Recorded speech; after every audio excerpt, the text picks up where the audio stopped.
I'm Tronson from the Australian Missionary News, and I'm in Tasmania at the ARPA conference. That's the Australian Religious Press Association, and I have with me today Jenny Baxter, and she's going to tell us a bit about herself and why she's in Tasmania. Yes, hello Delma, nice to be with you today.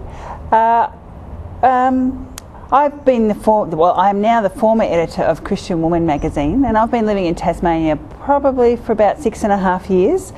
Before that, I was in Melbourne doing the same job. Actually, I was part of the publishing company that put together both Christian Woman magazine and A Life magazine, and then we sold those two magazines on to new publishers in Sydney, Media Incorporated. And so now I'm living in, since it was moved on, they were happy for me to work remotely, so we decided to start working with Fusion Australia and moved to Tasmania to live in Powatina, which is Fusion's national training base. Oh, right, good. Okay. And what special ministry are you in now? Well, at the moment I'm working as the communications manager with Ultra 1065, which is the Christian radio station in Hobart. But my particular heart is for women and to offer hope and encouragement to women. Good, excellent. And can you tell us a bit about your special interest in trafficking in the world today?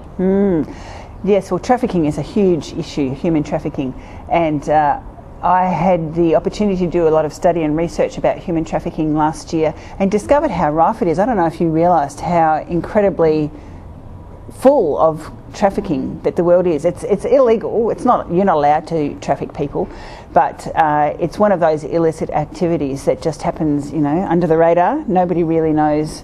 Official people turn a blind eye, and it happens almost all over the world. And do you think it's mostly motivated by money? Oh, definitely by money, yes. People are keen to make a quick buck, and they can do that especially with trafficking humans because they can use them multiple times. They can, for example, women in sexual servitude, and that's 80% of the trafficking market is women in that situation, can be used up to 40 times a day, 365 days a year. That's dreadful. $20 a pop. That's just, thousands and thousands of dollars. You've got half a dozen women do. Yeah, that's right. And the countries can be either sending countries, so the poorer countries tend to be the sending countries, such as Thailand or Burma or some of the African countries, or receiving countries such as Australia and New Zealand, where we do receive, you don't realise, but it is happening all around us in Australia. Yeah. So that's very interesting. And can you tell us a bit about the work that you do in human trafficking locally? Well, I don't actually do work in trafficking. I'm just trying to raise awareness of what's going on in Australia.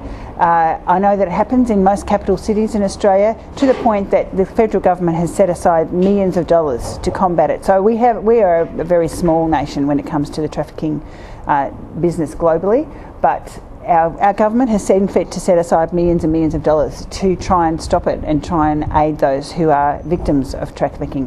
So it's a huge issue. We don't even realise it's happening. Yeah. So my mission at the moment is just to let people know it's on the rise. It's happening in the world. It's happening in your city. And that's important, because if people don't know about it, they're not going to take any notice. No, and they're not going to do anything about it. Yeah. And so what might the future hold for Jenny Baxter in this area of women? Well, as I said, it's really a awareness-raising thing. I want people to understand that it is happening, and it's not just in terms of the sexual servitude I talked about. It's talking about the rubber in the soles of your shoes. It's talking about the glue that binds our books together. We don't know where all these products come from. So unless you actually buy something that's certified slave trade free, you're probably contributing to human trafficking in the world.